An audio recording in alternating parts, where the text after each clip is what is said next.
Kaixo eta ongi etorri jakindunera. Gaur Pitagorasen teorema ikusiko dugu.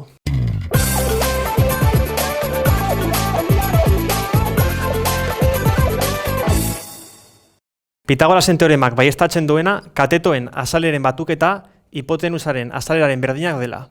Oso garrantzitsua da gogoratzea Pitagorasen teorema bakarrik triangelu angelu zuzenetan aplikatu daitekela. Hau da, katetoen bat angeluak sortzen duten angelua 90 gradukoa izan behar dela.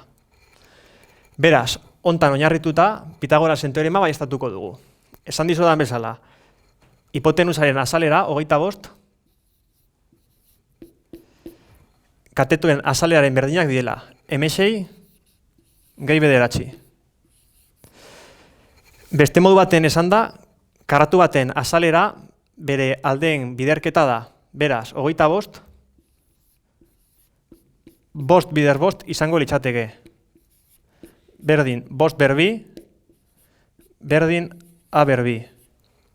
16 lau bider lau izango litzateke, berdin lau berbi, berdin b berbi.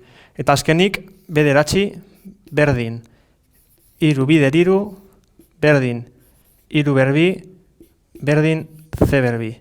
Beraz, hau dana jakinda, ikus dezakegu a berbi, berdin b berbi gehi c berbi, edo bost berbi, berdin lau berbi, gehi hiru berbi.